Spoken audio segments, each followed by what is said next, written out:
Assalamualaikum warahmatullahi wabarakatuh. Kali ini kami akan mempresentasikan hasil analisis malware pada Filelog server menggunakan aplikasi Docker. Sebelumnya saya akan memperkenalkan kelompok kami. Yang pertama ada saya, Khofifah Farah Amlati. Prasetyo Budi Santoso. Saya Nuraisa Dwi Yuniati dan teman saya Fernando Alberto.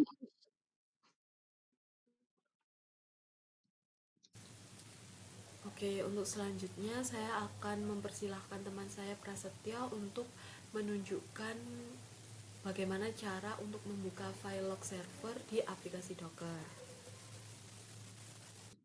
Pertama, kita buka dulu Docker yang telah kita install.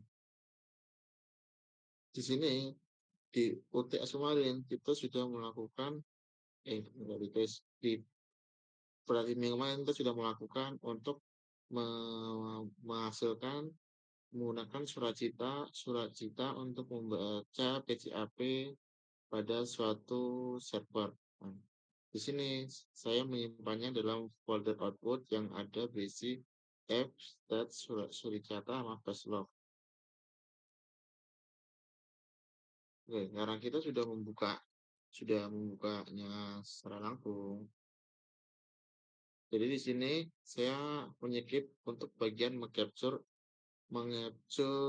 isi dari PCAP-nya karena saya sudah ada filenya. Jadi di sini kita langsung aja membaca apa aja isi yang ada dalam kayak passlog dan segala macam.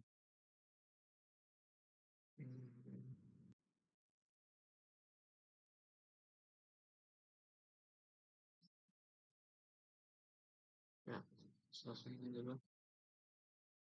Nah, di sini kita sedang melakukan untuk membaca isi dari passlog teman-teman sekalian. Oke, di sini kita bisa melihat di sini ada keterangan dari surikatanya untuk connectornya. Di sini kita bisa melihat kalau di sini ada dua peringatan, ada dua connector penting dalam passlog yang kita baca. Pertama, kita bisa melihat dari ada ET info observed DNS query to bits dengan klasifikasinya potensial bad trafficnya prioritasnya 2. Nah, terus yang kedua ada add malware no sinkhole response header dan klasifikasinya network trojan was detect. Jadi yang ini sudah terdeteksi sebagai malware untuk mencoba untuk masuk ke dalam server.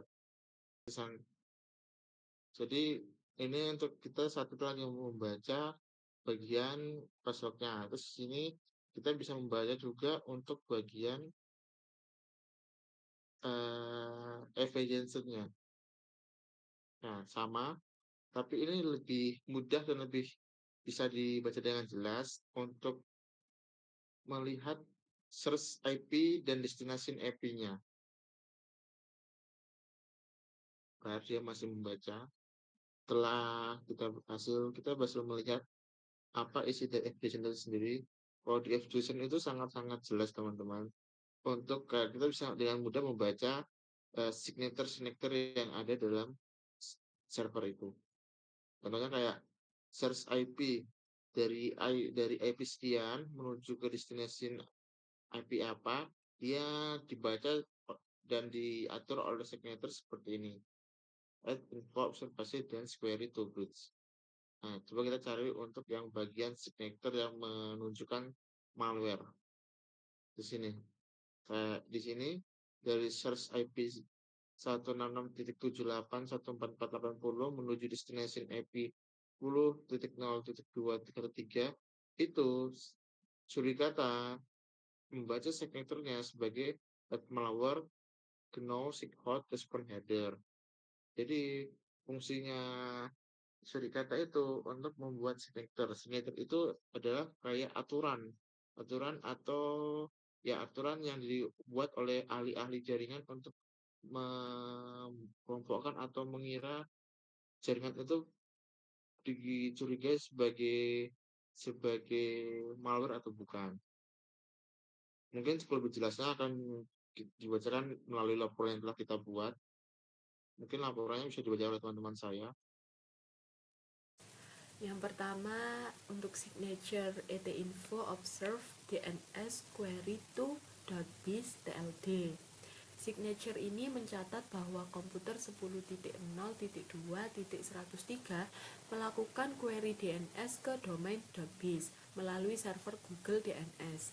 Domain.biz sering digunakan untuk menyembunyikan komen server, malware, atau domain phishing. Signature ini diklasifikasikan sebagai potensial bad traffic, artinya masih bersifat indikatif atau peringatan awal. Yang kedua, malware non-sinkhole response header. Signature ini mencatat adanya respon HTTP dari IP 166.78.144.80 ke komputer dengan IP 10.0.2.103. IP tersebut diketahui sebagai server sinkhole yang digunakan oleh peneliti keamanan untuk menangkap aktivitas malware. Signature ini diklasifikasikan sebagai A network Trojan was detected dengan priority 1, yang berarti indikasi kuat infeksi malware aktif. Kesimpulannya, berdasarkan analisis Facelog dan if-JSON, terdapat dua signature yang menunjukkan indikasi kuat infeksi malware aktif pada komputer dengan IP 10.0.2.103. Signature ini pertama menunjukkan bahwa komputer tersebut mengakses domain.biz yang sering digunakan dalam infrastruktur malware. Signature kedua menunjukkan bahwa komputer tersebut berhasil menjalin komunikasi dengan sinkhole server yang membuktikan bahwa malware sedang aktif berjalan di sistem. Dengan demikian, komputer 10.0.2.103 telah terinfeksi malware dan sedang menjalankan komunikasi keluar yang sangat berbahaya dalam konteks keamanan jaringan. Terus kita lanjut untuk mencoba melihat source IP mana yang sering mengunjungi dan destination IP apa yang paling sering dikunjungin di server yang sedang kita daftar ini.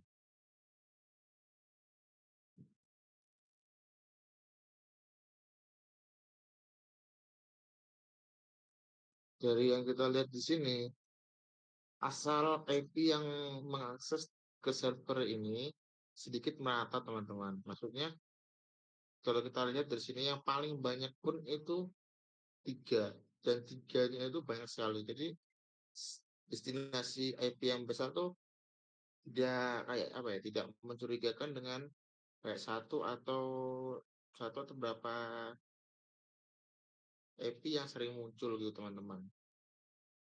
Jadi kalau bisa dilihat di sini benar-benar sangat-sangat merata, kayak tidak ada yang mencurigai dari satu komputer yang terus-menerus mencoba. Jadi kita sudah melakukan untuk melihat search IP yang atau komputer apa dari IP asal mana yang sering mengunjungi kalau server ini. Sekarang kita melihat destination IP mana yang paling sering dikunjungi di server ini.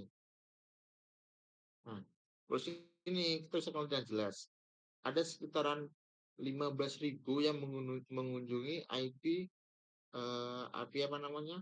IP-nya Google, teman-teman. Dan ada 107 yang kalau kita lihat di sini tuh kayak stickhole tadi atau IP samaran dari apa namanya? Dari server tipuan kali itu. Oke. Kita sudah membuat sedikit analisis atau membuat laporan dengan lebih jelasnya. Mungkin bisa dibacakan oleh teman saya ya, tentang laporan ini. Oke, jadi saya akan menjelaskan untuk yang bagian di source IP yang paling sering muncul. Nah, ini yang paling sering muncul itu IP dengan 10.0.2.103. Nah, IP komputer ini berulang kali muncul sebagai pengirim lalu lintas jaringan mencurigakan. Port sumber yang digunakan juga bersifat acak atau dinamis, seperti 60885, 56915 yang menunjukkan aktivitas otomatis atau program, yang kemungkinan itu adalah malware. Signature seperti etinfo observe, DNS, dan etmalware non-single response header itu semuanya berasal dari IP ini. Lalu selanjutnya di destination IP yang paling sering muncul. Nah, penjelasannya itu ada di tabel ini. Ya, 8888 dominan 15.000 purpose artinya komputer lokal melakukan ribuan permintaan DNS ke Google. Lalu banyak DNS query artinya ya malware sering mengakses domain acak atau C2 melalui DNS. Lalu 10.0.213 sebagai destination IP artinya ada respon dari luar ke komputer lokal, misalnya dari singhole. Lalu untuk IP 4.4.4.4 tambahan kecil artinya bisa jadi DNS alternatif yang juga digunakan oleh malware. Kesimpulannya, IP 10.0.2.103 adalah komputer utama yang melakukan ribuan koneksi DNS, menerima respon dari server luar, yaitu ada indikasi komunikasi malware, sementara IP tujuan yang dominan adalah 888 sebagai DNS resolver. Lalu yang kedua, IP dengan 166.78.144.80 sebagai single server. Semua ini menunjukkan bahwa aktivitas malware sedang berlangsung secara aktif dengan 10.0.2.103 sebagai korban atau sistem terinfeksi. Lalu yang ketiga, indikasi scanning, exploit atau malware. Yang pertama, adanya indikator scanning, ternyata kita tidak menemukan adanya scanning. Tidak ada signature yang menunjukkan aktivitas pemindahan jaringan. Lalu exploit, kita juga tidak menemukan adanya exploit. Lalu untuk malware dalam bentuk trojan, kita menemukannya, yaitu dalam bentuk signature sinkhole, merupakan malware aktif mencoba berkomunikasi keluar. Lalu kita juga menemukan adanya DNS abuse atau beaconing, yaitu dalam bentuk ribuan query ke domain.biz adalah indikasi teknik komunikasi malware.